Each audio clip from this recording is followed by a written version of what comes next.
Hello geeks and welcome to cityofgeek.com presents the review for Alita Battle Angel.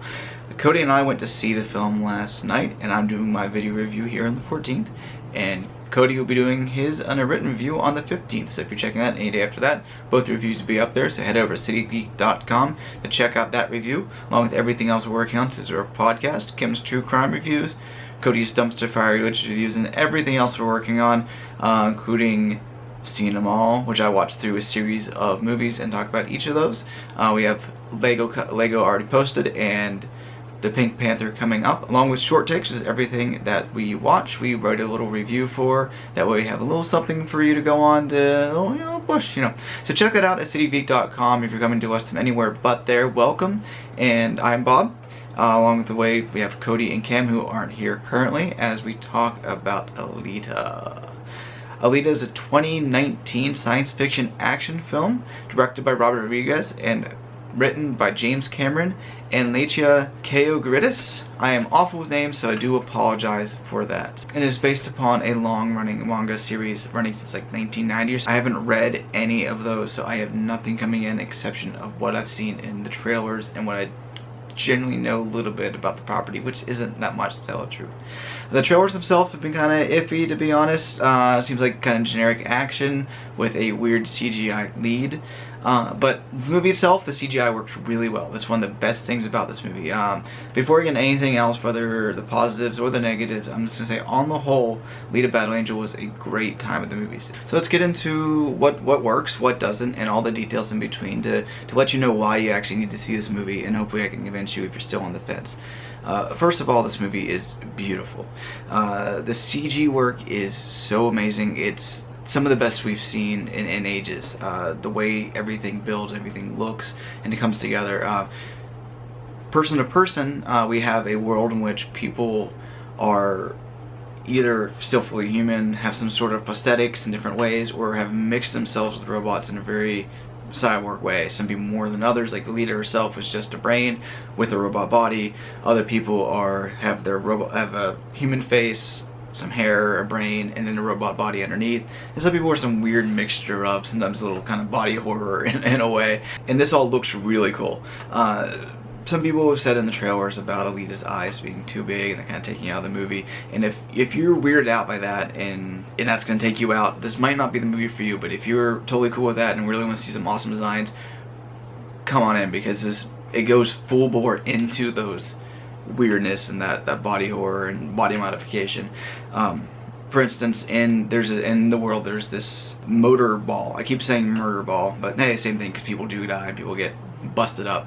Of all these competitors who are trying to get this ball into the soup at the end, or the loop. The rules are kind of weird, but they all have some weird modifications.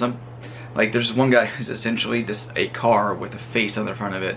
Other people have stabbing things and like it's like the chariot race in Ben-Hur. So you get some people who have messed with their stuff, so they have spikes and they have buzz saws, and it gets really cool to watching these people who have a mixture of I'm half buzzsaw and half person and I'm here to kill you.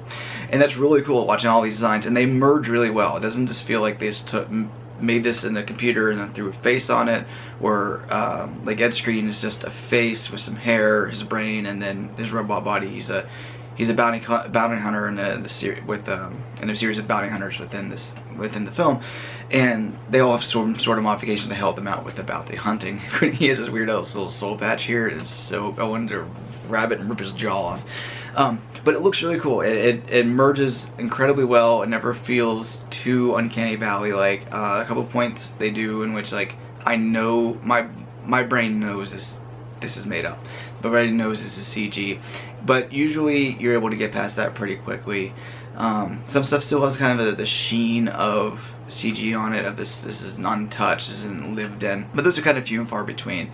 The main issue of that come from Alita herself. When it comes to a wider shot of her and you see her standing there with the robot bodies, that doesn't quite match, and there's some shots where it jumps over to a different angle that we're not used to seeing, and it takes a second for our mind to catch up. And sometimes it seems like she changes size based on the screen, but 90% of the time she looks great. It's definitely a choice they made, and I'm really glad they went with that. The alterations to her to make her slightly different but still kind of fitting in this world is really cool, because it's an anime look in an anime world. This is probably the closest we'll come to a live action anime in both design and the way everything looks. I haven't seen a lot of anime, I haven't read a lot of manga, so to many people they know these details, they know all these things that's being referenced here, but it feels like what I've seen taken and made live without looking too silly, without pulling back. They're actually going full bore into it, which is absolutely amazing. And within the way these robots look and the collision of live action and the CG together merging really well into a cohesive world, that allows the great action sequences of both these things coming together. When you have humans fighting robots and everything moving in, it looks so much better in a Transformers movie, because when you allow the camera to stay back and allow everything just kind of move through with some really well designed action sequences. I know most of it is in the computer, but it does feel like there's actually a lot of work put in. There's no quick cuts and I don't know what's happening and metal hitting metal. The sequences look amazing. They're absolutely thrilling. Like, I feel my eyes just moving all around and getting really into it. And that is something to say that I get completely involved with the movies as the action sequences went on. And there's plenty of them. This is definitely an action movie on top of everything else. The murder ball sequences, the fights in the alleys, the big fights otherwise, those are really cool, including the 4 different climaxes that happen. They all have their different levels and all different interactions. Which that leads us to maybe one of the issues here, is that I said there's 4 climaxes, but there isn't really a whole climax, because it feels like we're watching 2/3 of a movie. The script and the storytelling is where the movie kind of falls short.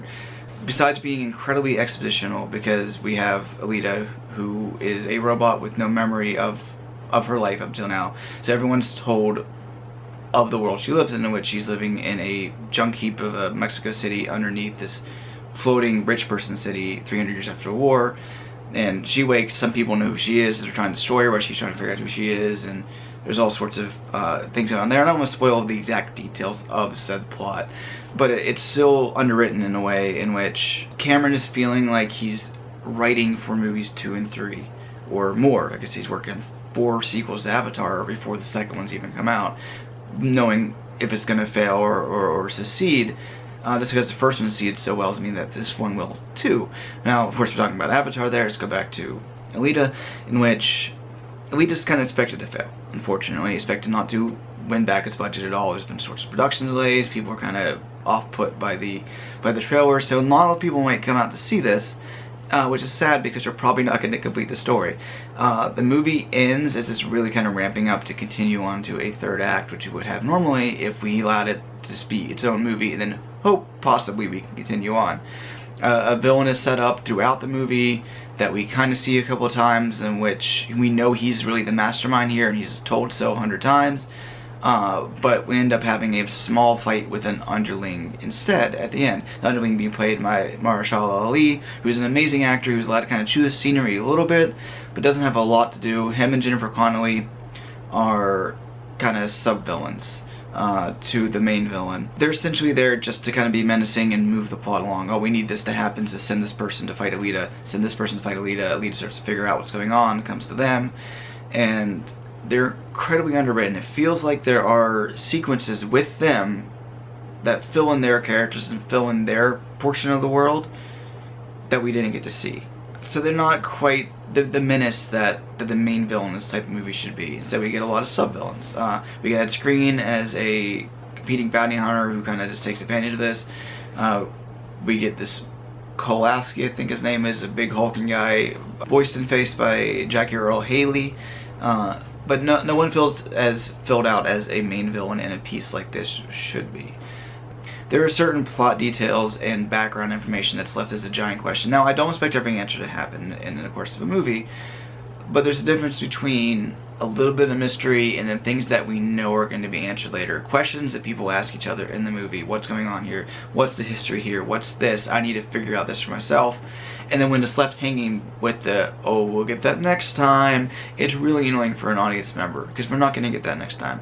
Don't assume you're going to have the next part. But it's not a cliffhanger, it's just left hanging. And that leads to a lot of muddleness for our own expositionary backstory, because we're told she's part of a her own memories that start to come back a little bit. Talk about her being part of some Martian rebellion colony type thing, fighting against our villain here. But according to the history here, that the Martians were the bad guys. So it leaves a big wait, what? Who was fighting who into what, and how does this relate? Because we just see flashback to the Michelle Rodriquez character and a couple other people where they're treated more heroically. But we're also told that they were the villains in the story. Now that has that, you know, the despotic ruler of your area is the one telling you that this, but we don't really get that despotic area. He's floating up into the space, into this floating city, and so we're not given the backstory enough to care of why he's the villain. We're told he's Nova. That's his name. Nova is the villain, and he is, and we have to accept it as such without any real backing to it. Lack of overall story and some storytelling issues. If they would fix those up, tighten up a little bit, it'd be better. Get more of the backstory between Ali and Connolly with Hugo, her human friend, little boyfriend there. So with great effects, fantastic sequences, and just really going for broke for how everything looks and how the world is, with taking away a couple points for the storytelling issues, of leaning on a sequel, of leaving certain things blank and cutting out some things that feel like they should matter. Ultimately, I'm going to give Alita Battle Angel a B. It's a solid rating. It's something you should definitely check out if you have any interest in science fiction, anime, action. This is definitely a movie for you. See it big, see it loud. This is how it deserves to be seen. See it so we do get that sequel, because I'm feeling that this could be bigger and better in the sequel. Once now they have a lot more of their footing and know where kind of like the world that they're in. Now everything's set up, we can go huge in the sequel. And I really do hope we do get Alita too. So Alita gets a B. Go check it out and stay tuned for other reviews. Go like, comment, and subscribe to this video. We are a new channel, so everything you can do really helps. And then go to citygeek.com and see everything else we're working on.